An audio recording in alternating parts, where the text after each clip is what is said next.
এর আগের ক্লাসগুলোতে আমরা ইফ এলস কন্ট্রোল স্টেটমেন্ট ব্যবহার করা শিখেছি।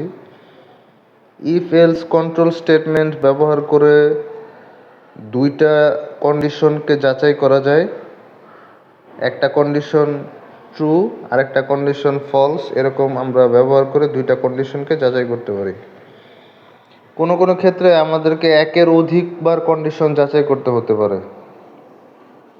তখন একটা ইফ আর একটা এলস দিয়ে কাজ করা যাবে না, আমাদেরকে তখন একের অধিক ইফ ব্যবহার করতে হবে। তখন ব্যবহার করতে হয় এলিফ। এলস এবং ইফ একসাথে এলিফ। এটা ইফ এলসের প্রোগ্রামিংয়ের ভাষায় এলস ইফ বলা হয়। তা আমরা এখন এলস ইফ ব্যবহার করার কয়েকটা এক্সাম্পল দেখব। এলস ইফ, এটাকে সংক্ষেপে এল ইফ বলে।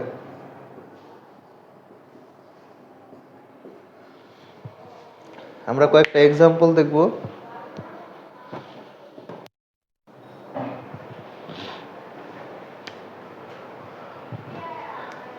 এই প্রোগ্রামেও আমরা দুইটা ইনপুট নিব।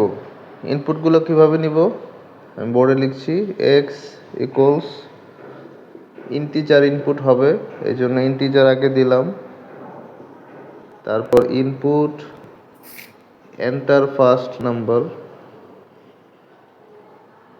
Enter first number, inverted comma close করে দিলাম, এই ব্র্যাকেট ক্লোজ করলাম, তারপর এই ব্র্যাকেট ক্লোজ করলাম। তারপর ওয়াই ভেরিয়েবলে আরেকটা ইনপুট নিব, ইন্টিজার ইনপুট অবশ্যই। Input enter second number, inverted comma close করলাম, এই ব্র্যাকেটটাকে ক্লোজ করে দিলাম, এই ব্র্যাকেটটাকে ক্লোজ করে দিলাম। এখন আমি আমার কন্ট্রোল স্টেটমেন্ট লিখব। কন্ট্রোল স্টেটমেন্ট লিখছি।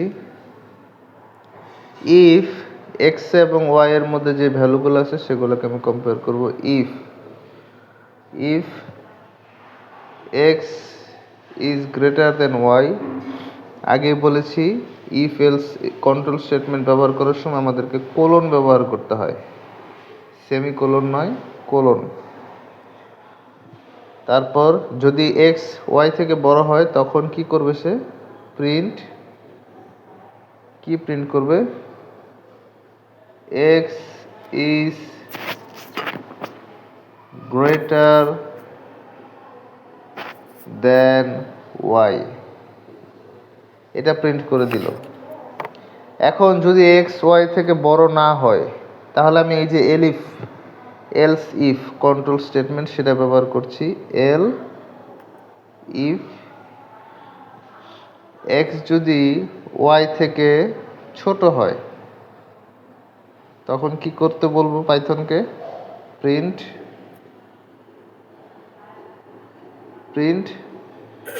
X is smaller than Y, x is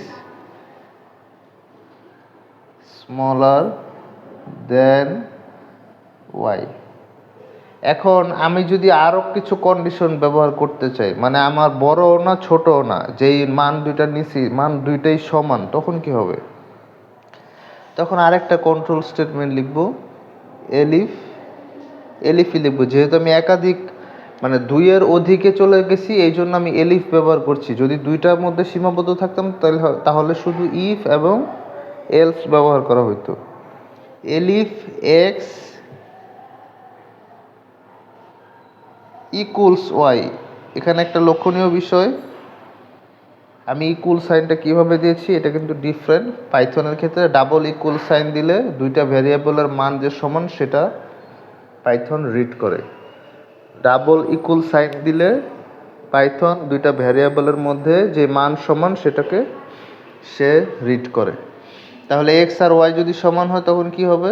তখন তাকে কি প্রিন্ট করতে বলবো? প্রিন্ট বোথ আর ইকুয়াল, বোথ আর ইকুয়াল।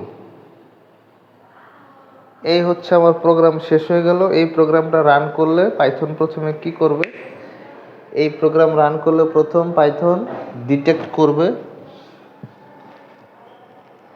যে দুইটা নাম্বার নিবে, দুইটা নাম্বার নিয়ে সে, আমরা যদি আউটপুটটা একটু দেখি আউটপুটটা কেমন হইতে পারে। এটা হচ্ছে for example the output screen.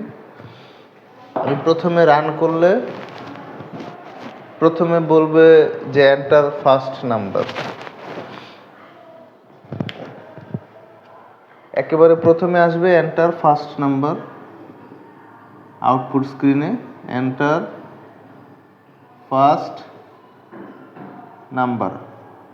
তো এই এন্টার ফার্স্ট নাম্বার আসলো। ফর এক্সাম্পল আমি প্রথম নাম্বারটা দিলাম, কত দিব, ফর এক্সাম্পল আমি প্রথম নাম্বারটা দিলাম 10। তারপর প্রথম নাম্বারটা নেয়ার পরই সে দ্বিতীয় লেখাটা প্রিন্ট করবে, এন্টার সেকেন্ড নাম্বার। সেকেন্ড নাম্বারটা যখন দিব আমরা কত দিব, ফর এক্সাম্পল সেকেন্ড নাম্বারটা দিব হচ্ছে আমি 15। সেকেন্ড নাম্বারটা 15 দেওয়ার সাথে সাথেই পাইথনের দুইটা ভ্যারিয়েবল রিড করা হয়ে গেল। প্রথম এক্স এর ভ্যারিয়েবলটা নিল সে, ওয়াই এর ভ্যারিয়েবলটা নিল। নেওয়ার পরে এখন সে এখানে এই যে ইফ এলস কন্ট্রোল স্টেটমেন্টে চলে আসছে। এন্টার ফার্স্ট নাম্বার, ফার্স্ট নাম্বারে হচ্ছে এক্স এ রাখছে, 10 এক্স এ অ্যাসাইন করেছে এবং 15কে ওয়াইতে অ্যাসাইন করেছে। এখন সে কম্পেয়ার করছে এক্স কি ওয়াই থেকে বড়, এক্স কি ওয়াই থেকে বড় না, তখন সে এলসিফে চলে আসতেছে। এলসিফে আইসা এক্স কি ওয়াই থেকে ছোট, হ্যাঁ এক্স ওয়াই থেকে ছোট, তখন সে প্রিন্ট করে দিবে X is smaller than Y, x is smaller than Y. এই সেকেন্ড লাইনটাকে সে প্রিন্ট করে দিবে। এখন আমি যদি ফার্স্ট নাম্বারে 10 না দিয়ে ফার্স্ট নাম্বারেও 15 দিয়ে থাকতাম তাহলে কি হইতো, ফার্স্ট নাম্বারে আমি 15 দিলাম ফর এক্সাম্পল, তখন পাইথন হচ্ছে দুইটা ভ্যারিয়েবলই রিড করে ফেলছে। এখন সে কন্ট্রোল স্টেটমেন্টে চলে আসবে, if X is greater than Y, X কি গ্রেটার দেন ওয়াই না, তখন সে নিচেরটাতে চলে আসবে। এক্স কি তাহলে স্মলার দেন ওয়াই না, সেটাও না, তখন সে আবার তার নিচেরটাতে চলে আসবে। এইভাবে ধাপে ধাপে নিচে চলে আসবে। এই স্টেটমেন্টটা ফলস, পরেরটাতে চলে আসলো, এটাও ফলস, পরেরটাতে চলে আসলো। তাহলে কি এক্স কি তাহলে ইকুয়াল ওয়াই, এক্স কি ইকুয়ালস ওয়াই, হ্যাঁ এটা সত্য, তখন সে এই লাইনটা প্রিন্ট করে ফেলবে, বোথ আর ইকুয়াল। যখন এটা হবে তখন সে পরের লাইনটা, দ্য লাস্ট কন্ডিশন যেটা দেয়া ছিল, বোথ আর ইকুয়াল।